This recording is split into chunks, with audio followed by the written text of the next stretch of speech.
Hey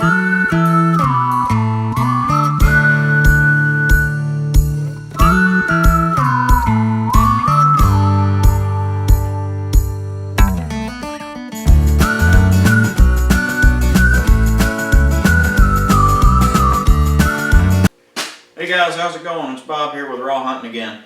Today I want to show you guys a little bit about grinding up some deer meat. So real quick, I'm going to get you over here to the table and let you see what equipment we're working with. Alright, so the first thing, and this is the thing everybody wants to know about, is the grinder.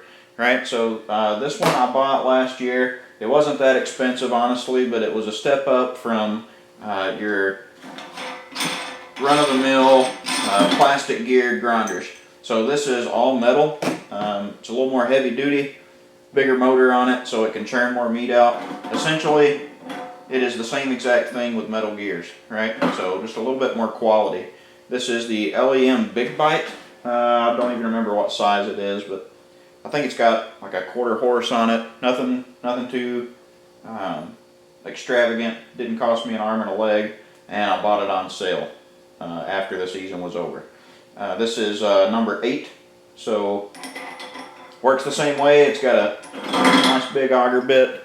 This one is spline on the back side, right? Same square input that fits onto your auger. Slides into the back of the auger, connects with your gears. It's got a little, this one has a little cut out there, so it goes a specific way. Matches up. Today how I'm going to do it is I'm going to use this plastic grinding tube, sausage stuffing tube, and that's what I'm going to put my bags over.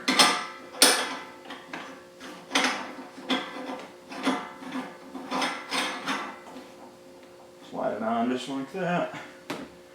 Don't have to over tighten it. So my favorite thing next after your grinder, gotta have these trays, right? It's just a mess if you're trying to use stuff that you can't fit all of your meat in. So I got these at Shills. You can pick them up at any sporting goods store. You don't even have to get them at a sporting goods store. Just get you some plastic bins that's big enough to hold the meat and then your game bags and everything in the end. This one is a little bigger, a little deeper. So I put all my raw meat in this, and then once I churn it out and put it in the bags, I can place it in the other clean tray. So it just helps for organization and helps me with cleanliness. Those things are extremely important when we're talking about making your own burger and processing your own deer. This is what you use to tape your bags up with, and you'll see that here. This will be the last thing I do. First I'm going to stuff all the bags with about 1 pound of meat each, and then after I'm done stuffing all those bags, we'll move on to the next step. So we'll do everything and complete each step all the way through, and not just do one bag and complete one bag at a time. Alright guys, I wanted to show you from the top view what it looks like. This thing here, your plunger, this is extremely important because down in the bottom, and you won't be able to see, there's not enough light for you to see down in there, but that auger turns. If you get your fingers down in that auger bit and it catches them, it's going to suck your whole fingers down and chop them off, and you're going to be having ground human finger instead of ground deer meat. So always, always, always use your plunger. If you don't have a plunger, use something else, but just know that if you try to use something else and it gets stuck in the auger, it's going to break that off too, and then you risk contaminating the meat. So just go ahead. It's probably not a bad idea to have a second plunger, just in case something happens to this one, you misplace it. But yeah, don't be sticking your fingers down inside this hole. So all we're going to do is take meat and place it into this tray. Yeah, make sure you got a clean tray. Okay, so we're taking our meat, placing it inside the tray.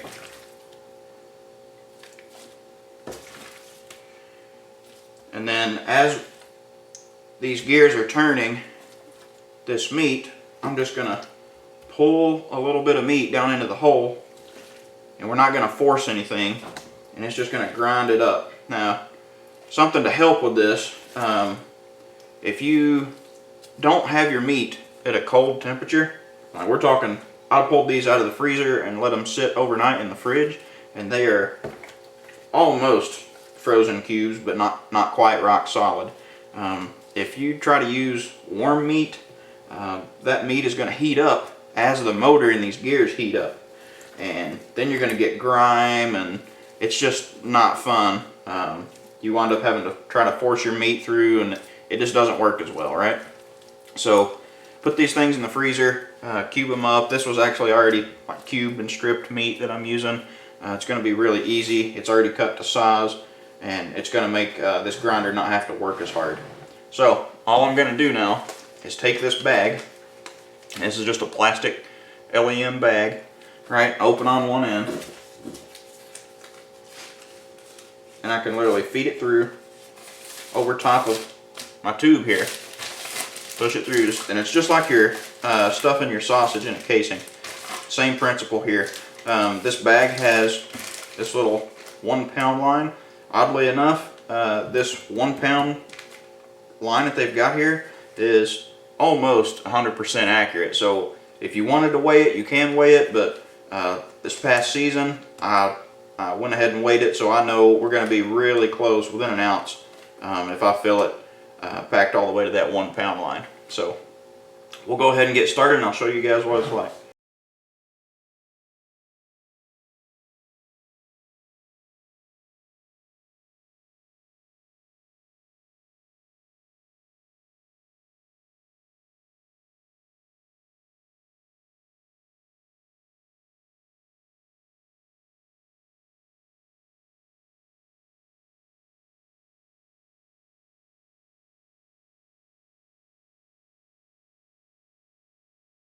Alright, so when you're done, you just cut the auger off, and you can take your meat bag, squeeze it down, make sure you're there at that 1 pound line, right? Twist it off, and now I'm going to put it in my little bin I was telling you about that's nice and clean, and we can go on to the next bag.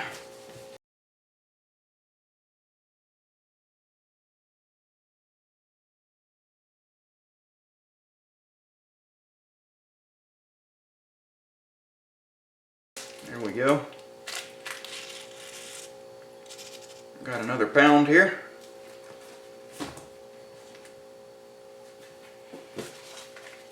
And we just keep going.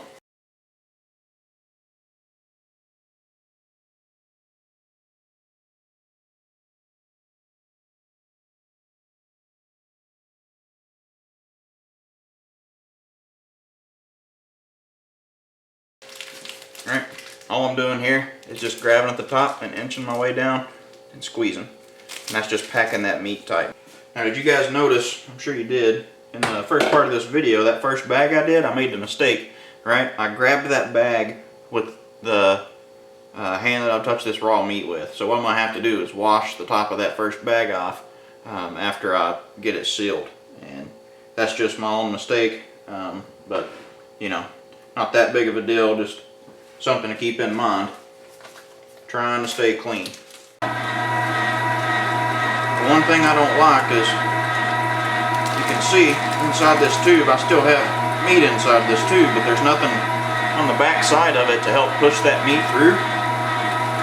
So I'm just kind of at the mercy of very little bit at a time. And what I will do is, it's been running for a minute. You don't want the same meat just churning and churning and churning in that grinder with that blade up against it like that, because you're going to literally cook your meat. It'll burn it up. So now what I'm going to do is I'm going to disassemble, if I can grab a hold of it.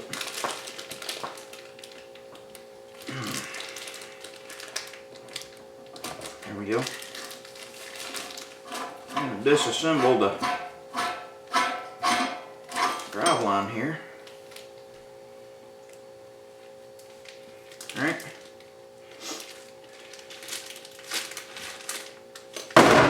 I have a whole tube full of meat. And this tube, just try to push that meat down in here. Well,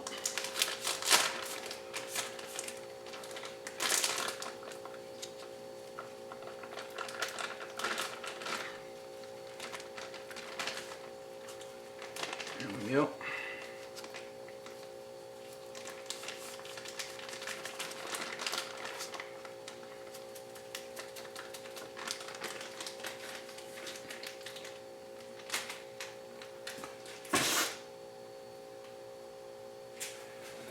do is just take a knife, push the rest down in there.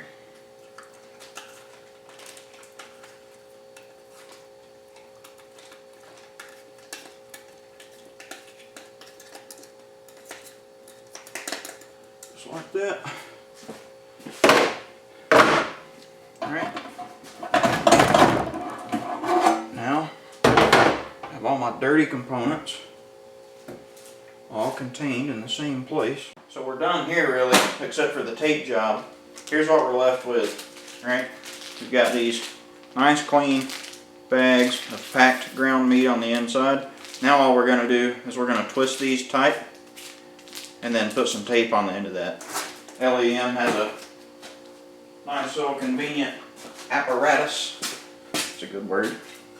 Alright, so got your tape in here. You can push it through this channel and it will clamp the tape together around your bag, and then down here you've got a piece that cuts the excess off the top of the bag. So you've got this nice little compact little bag of meat. So here's what that looks like when you use it.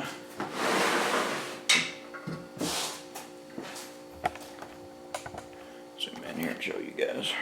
There we go. So literally, like I said, I'm just going to grab the bag, push that meat down nice and tight, put it in, right through, and cut. And now I have this nice little bag of meat. I know everything about where this meat came from. I watched it from a living, breathing animal all the way to the table, and it's going to be totally organic. I mean, you don't get any more organic than that, right? So we're going to put these babies in the freezer. So that makes Mama happy. She don't have to buy any ground beef at the store. We've got our own deer meat for a little while. All right, well that's it. That's grinding deer meat. Pretty simple. Nothing to it. If I can do it, you can do it too. And stay tuned. One of these later episodes, we're going to give away, actually, I'll show you. I've got an old grinder here that I was kind of keeping as a backup. This is what I upgraded from.